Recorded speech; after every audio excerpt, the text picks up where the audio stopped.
আসসালামু আলাইকুম everyone, welcome back to my channel. আজকের পর্বে খুব সহজভাবে আম ভর্তার রেসিপি শেয়ার করব।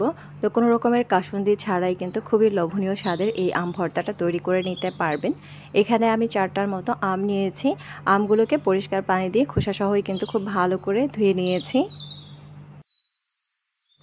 তো খোসাসহই আমটাকে ভালো করে ধুয়ে তারপরে খোসাটা ছাড়িয়ে নেবেন। তো আমের খোসা আমি খুব ভালো করে ছাড়িয়ে নিয়েছি। আর এ পর্যায়ে এখানে আমি একটা গ্রেটার নিয়েছি। তো গ্রেটারের সাহায্যে আমগুলোকে গ্রেটার দিয়ে গ্রেট করে নিব। আর হাতের কাছে যদি গ্রেটার না থাকে সেক্ষেত্রে কিন্তু আমটাকে আপনারা বটি দিয়েও কুচি করে নিতে পারেন পাতলা পাতলা করে। তো এখানে আমি আধা পাকা আধা কাঁচা এরকম দেখে আমটা নিয়েছি। আপনারা কিন্তু একেবারে কাঁচা আম নিয়ে নিতে পারেন। তবে এই আমের ভর্তাটা খেতে খুবই মজার লাগে, একটু টক থাকে একটু মিষ্টি থাকে আমগুলো। তো দেখুন সবগুলো আমি গ্রেটার দিয়ে গ্রেট করে নিয়েছি। এখন এটাকে একটা সাইডে রেখে দিচ্ছি। চুলায় আমি একটা ফ্রাই প্যান বসিয়েছি আর এখানে 4টা শুকনা মরিচ টেলে নেব। তো এটাকে ভালো করে মচমচে করে টেলে নিতে হবে। তো আমের প্রয়োজন অনুযায়ী শুকনো মরিচটা টেলে নেবেন। তো এখানে আমি 4টা আমের জন্য 4টা শুকনো মরিচ নিয়েছি। আপনারা কিন্তু চাইলে স্পাইসি হওয়ার জন্য একটু বাড়িয়ে দিতে পারেন। এখন এখানে একটা মিক্সিং বোল নিয়েছি আর সবগুলো শুকনো মরিচের বোটাগুলোকে ছাড়িয়ে নিয়েছি।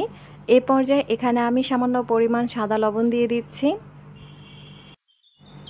তো এখানে লবণটা অবশ্যই টেস্ট অনুযায়ী দিয়ে নেবেন। আমি 2 ধরনের লবণ দিব, তাই এখানে অল্প অল্প করে দুটাই দিয়ে নিয়েছি। এরপর এখানে দিয়ে দিচ্ছি সামান্য পরিমাণ বিট লবণ। তো দুটো মিলে হাফ চা চামচের মতো এখানে লবণ আছে।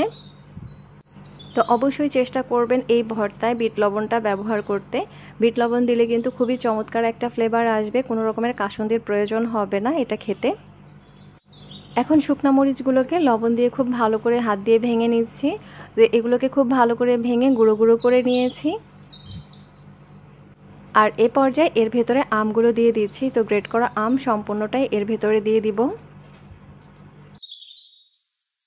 তো কাঁচা আমের সময়টা একেবারে শেষের দিকে। তো এটা অবশ্যই বাড়িতে একবার হলেও ট্রাই করে দেখতে পারেন। এভাবে কাঁচা মিঠা আম দিয়ে খুবই মজাদার স্বাদের ভর্তাটা তৈরি করলে পরিবারের সবাই কিন্তু অনেক বেশি পছন্দ করবে। এখন এখানে একটা গ্রেটার আর লেবু নিয়েছি একটা। তো এই লেবুর খোসাটা সম্পূর্ণটাই আমি গ্রেট করে দিয়ে দিচ্ছি।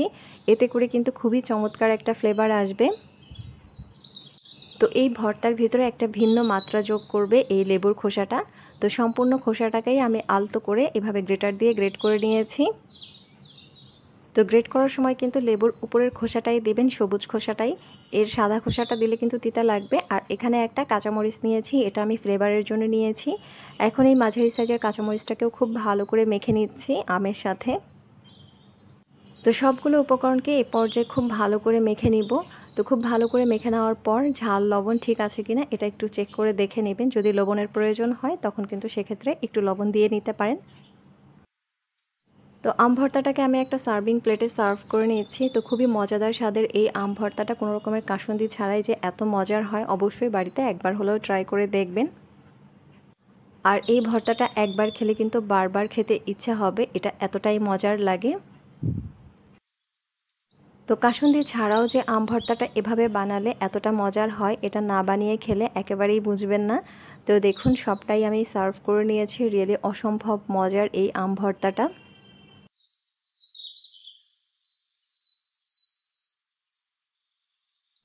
আজকের রেসিপি এই পর্যন্তই। ভালো লাগলে অবশ্যই একটা লাইক দিবেন, কমেন্ট করে জানাবেন কেমন হয়েছে।